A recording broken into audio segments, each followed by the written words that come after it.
The Indiana Pacers were full of surprises this season. They won more games than expected.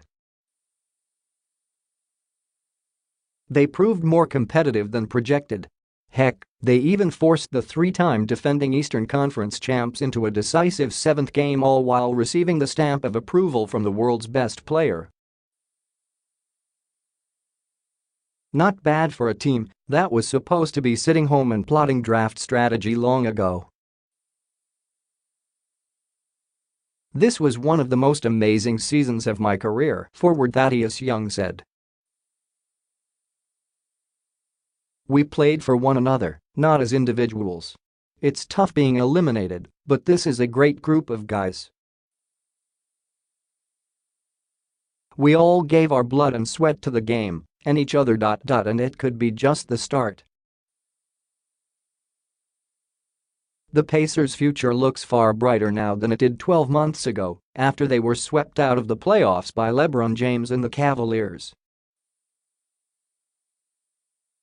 Back then, their questions about Paul George's future in Indiana loomed heavily over the franchise. By late June, new general manager Kevin Pritchard was forced into a difficult choice when George's camp made his plans public: take one more shot at winning a title with George and risk losing him in free agency, or start rebuilding immediately. Pritchard opted for a widely panned trade that netted Victor Oladipo and Domantas Sabonis. It all turned out just fine for Pritchard, and the Pacers. Oladipo emerged as the leader of this young group, earned his first All-Star trip, won the league's steals title, and eventually figured out how to deal with constant double teams, a familiar treatment for superstars. "They obviously have the snake in Vic, unbelievable jump from last year to this year," LeBron James said, after scoring 45 points in a Game 7 victory. "I mean, we all saw the improvement and why he is a franchise-caliber player, and everybody on down. They just got a well-rounded team, and they definitely pushed us to the brink." Sabonis, a lottery pick in 2016, became a key contributor off the bench. Point guard Darren Collison was the NBA's most accurate three-point shooter, and Young and Bojan Bogdanovic thrived in their roles too. 4 of the starting 5 and Sabonis are already under contract for next season, with Young being the lone exception.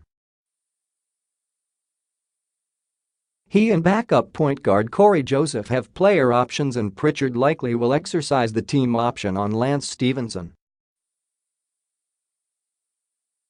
If Young and Joseph opt in, the Pacers would have their top 8 players back from a team that won 48 games, fell just short of finishing in the top 4 in the Eastern Conference, and was within 4 points late in their final playoff game at Cleveland.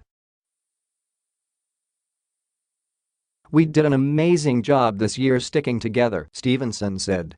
"This is one of the funnest teams I've been on. We left it on the floor every night, every game. Each and every one of us had a goal. Now, everyone in the world knows who we are. Now, they're out to prove they can be dramatically better next season."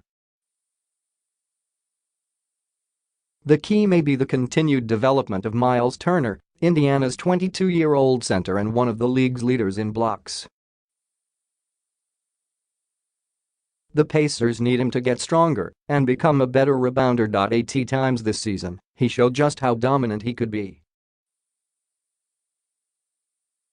Now, the Pacers are asking him to stay healthy, become a more consistent scorer, and help Oladipo lead this team to greater successes.